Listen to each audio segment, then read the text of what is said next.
सुप्रभात। तो आज का विषय है शरीर की नींद एवं मन की नींद। शरीर की नींद एवं मन की नींद।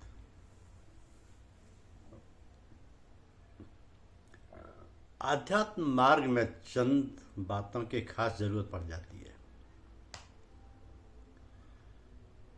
पहले दिल की ध्वनि अर्थात दिल की चेतन शक्ति, दूसरे सतनाम,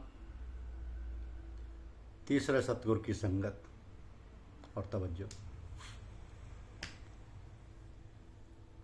तो साधना करते समय यह अत्यंत आवश्यक है कि पहले आंखें शांति से बंद कर ली जाएं और मुंह बंद करके जुबान की नोक को तालू में धीरे से छुआएं। सिर को अकड़कर ऊपर की तरफ सीधा ना करें। साधारण आसन से जिससे आराम मिले बैठ जाएं और फिर सब तरफ से ध्यान या ख्याल हटाकर ईश्वर का ध्यान इस तरह से करें जैसे कोई दुखी करता है। तो जब ये ध्यान करें उस वक्त साधारण तौर पर सांस को भी रोक लें, खींचतान ना करें।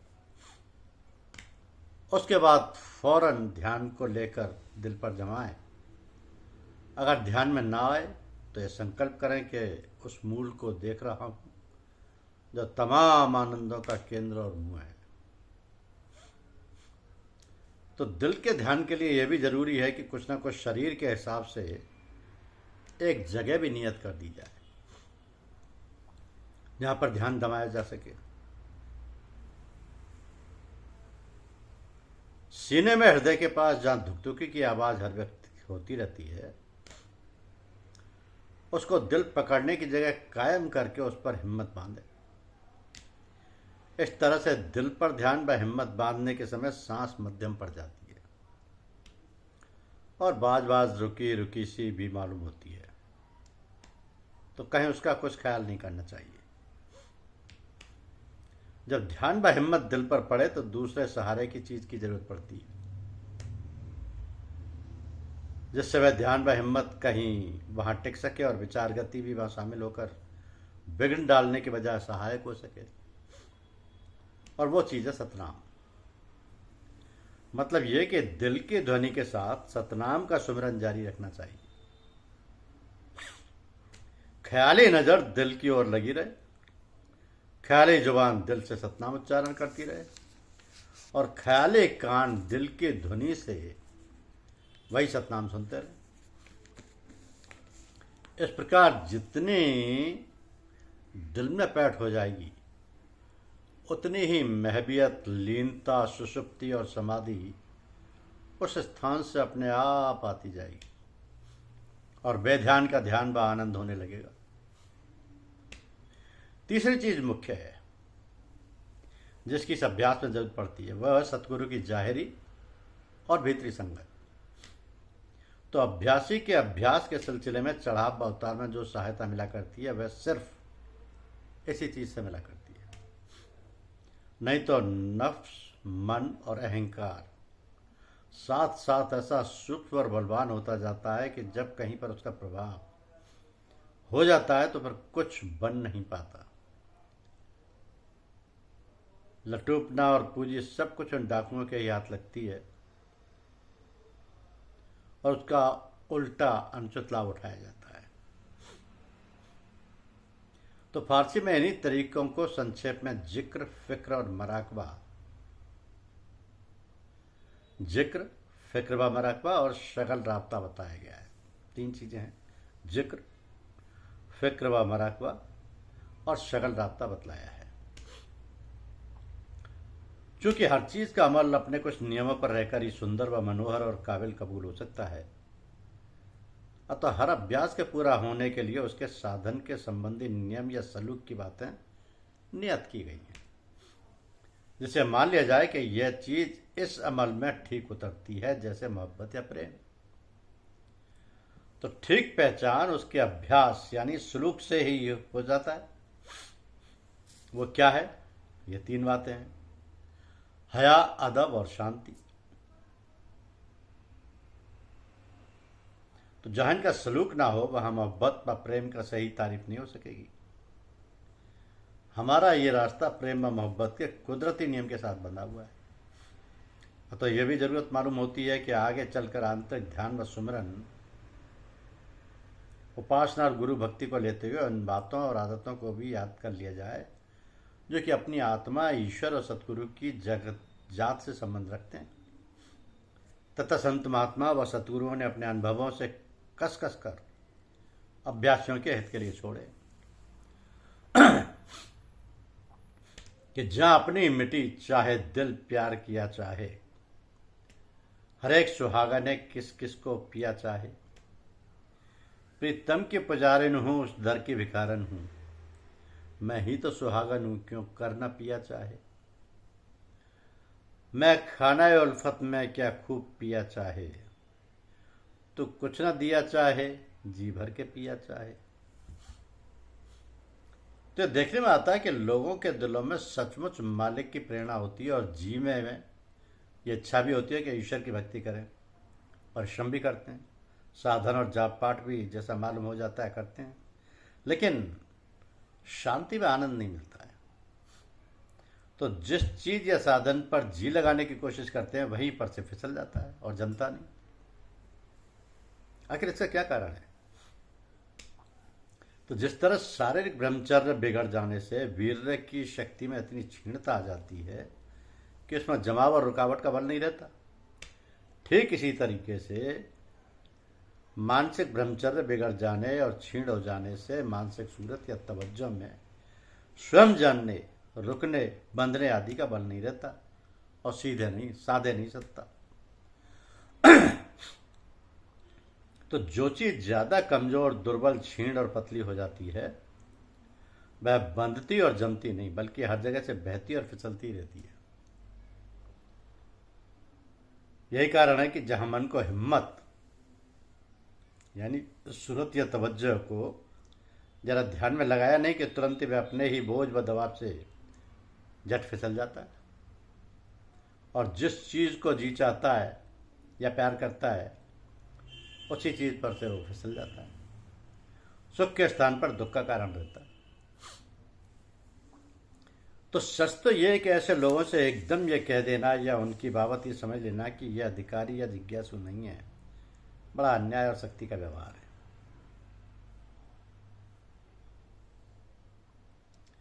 वो बेचारे ऐसे मर्ज में फंसे जिन्हें उनका पूरा ज्ञान नहीं, सब कुछ करने की इच्छा करते हुए भी कुछ न कर सकने पर काबू न पाने में बेकसूर हैं, हमदर्दी, क्षमा और सहायता के योग्य हैं। अब यह देखना है कि मन के बल की क्षीणता का क्या कारण है, क्योंकि ये रोग प्राकृतिक यानी कुदरती नियमों का पालन न करने से पैदा होता है। परिश्रम और तन्मयता के साथ साथ शांति और चैन का होना भी जरूरी है, जिससे लगातार परिश्रम और सरगर्मी से सब शक्तियों में निर्बलता ना आ सके और वे अपने संभाव पर रहें। तो सारे दिन के परिश्रम व काम के बाद शाम को शारीरिक यानी जिस्मानी शक्तियों में साधारण तौर पर थकावट और कमजोरी जरूर मालूम होती है।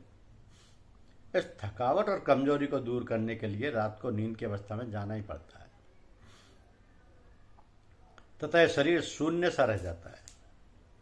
यह प्राकृतिक नियम है।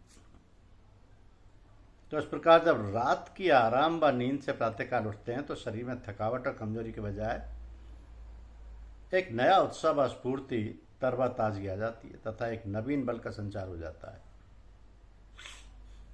तो समझ शक्तियां फिर तेज हो जाती हैं। शरीर फिर उसी प्रकार काम करने लगता है। तो यदि कुदरती नियम के अनुसार शरीर को दिन भर की मेहनत और परिश्रम में डाले रहने के बाद उसको नींद के द्वारा आराम और शांति ना दी जाए, बराबर कामकाज में लगाए रखा जाए, तो नतीजा ये होगा कि शरीर की समझ शक्तियां धीरे धीरे क्षीण हो जाएंगी और वो थोड़े दिन में असाध्य हो जाएगा, जीवन के बजाय मृत्यु सामने होगी। तो इसी तरह यह भी सोचना चाहिए कि शरीर के अंदर कोई दूसरा शरीर भी है, बस सूक्ष्म शरीर यानी जिस्म लतीफ है जिसको मन का मंडल कहते हैं।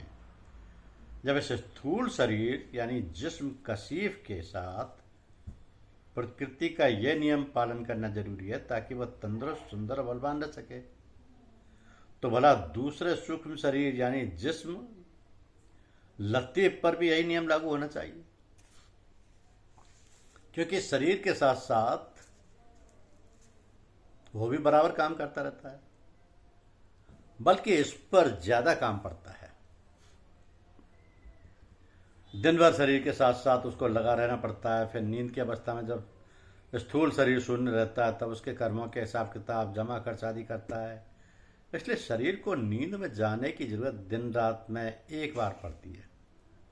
तो मन को चैन और शांति लेने के लिए अपनी नींद में दिन रात में कम से कम 2 बार जाने की आवश्यकता होती है। इसी तरह अपने दर्जे पर कारण शरीर पर भी यही नियम लागू होना चाहिए, तभी सुडौल आत्मिक जीवन या रूहानी जिंदगी बन सकती है। तो जब मन की धार शरीर और इंद्रियों में सिमटकर अपने ही मंडल में आ जाती है तथा शरीर में इंद्रियों के शून्य सा रह जाता है, तो इसी को शरीर की नींद कहते हैं, जिसका अनुभव सबको नित्य होता है। यानी शरीर की नींद का संबंध मन के मंडल ही तक है। इसी तरह जब मन की सूरत अपने पीछे वाले आत्मिक मंडल या आधार में सरक व सिमट जाती है, तो वह मन का मंडल शून्य यानी मुअत्तिल सा हो जाता है। इसी को मन की नींद कहते हैं।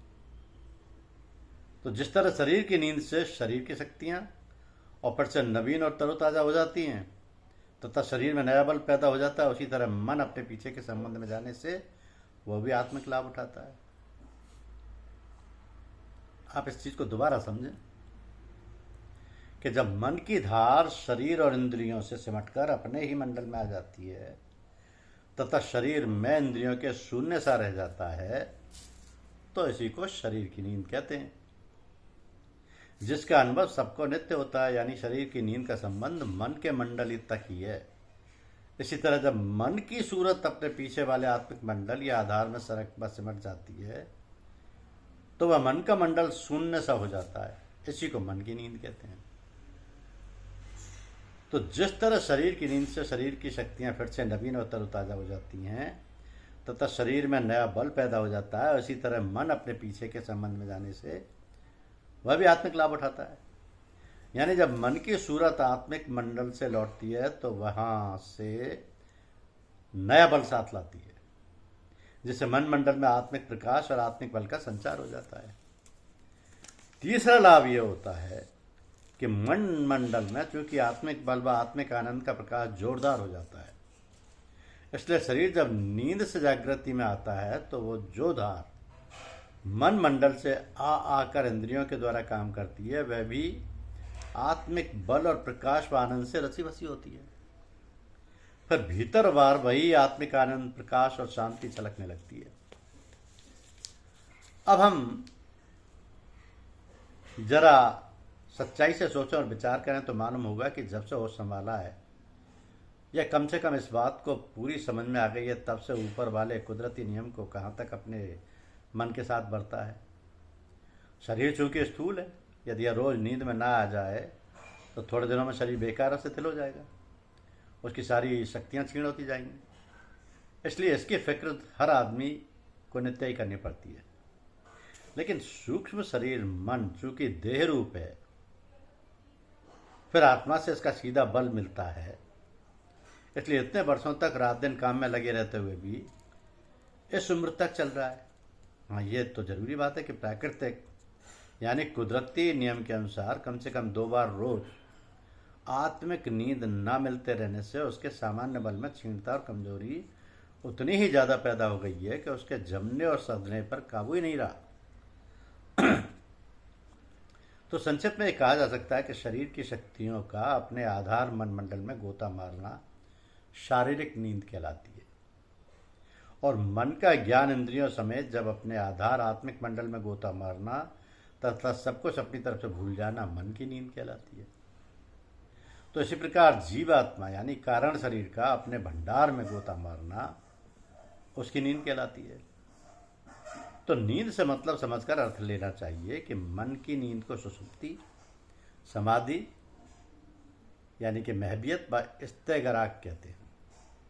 मन की नींद को क्या कहते हैं? सुषुप्ति या समाधि। उर्दू में उसको महबियत व इस्तेगराक कहते हैं। तो चाहे कोई शरीर को माने या ना माने, चाहे कोई यह भी कहे कि यह सब प्रकृति के नियम के खेल के सिवा और कुछ नहीं, लेकिन हमको कुदरती नियमों के मानने के लिए सच्चे दिल से तैयार रहना चाहिए, क्योंकि वह मानने पड़ते हैं, पड़े हैं और मानने पड़ेंगे।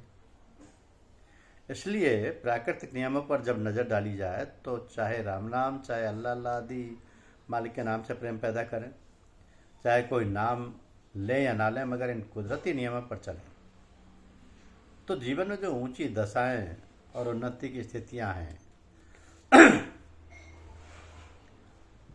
वो क्रियात्मक जीवन यानी अमली जिंदगी सामने आएंगी। वो बतलाएंगे कि प्राकृतिक प्रेरणा या कुदरत का तकाजा हमको साफ साफ असलियत पर ले जाने की ओर है।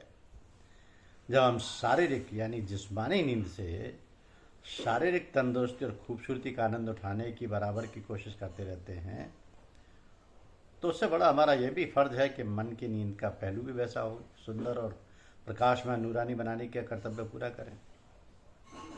तो मन की नींद का पहलू मिलेगा तो उसके हर करवट से मन में शक्ति, शांति व आनंद से भरा हुआ एक नया बल आता जाएगा।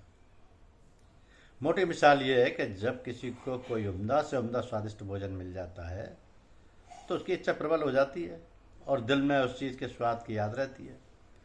उस चीज़ का नाम जुबान से बड़ी मिठास और प्रेम से लिया जाता है। और वही धन्य है जो हर तरह से उसकी याद करते हैं। हाँ, ये जरूर है कि मन की नींद अर्थात समाधि की ओर ले जाने के कठिन साधन आजकल निर्बल और थोड़ी उम्र वाले लोगों के लिए कठिन ही नहीं बल्कि असंभव है, क्योंकि अपनी अपनी उम्र को तोलने से, ऊपरी नियम की कसौटी पर परखने से अपनी अपनी कमजोरियों का अनुमान सबके अनुभव में आ जाएगा। लेकिन गुरुदेव की कृपा से यह सब संभव है और गुरुदेव सब पर कृपा करते हैं। धन्यवाद।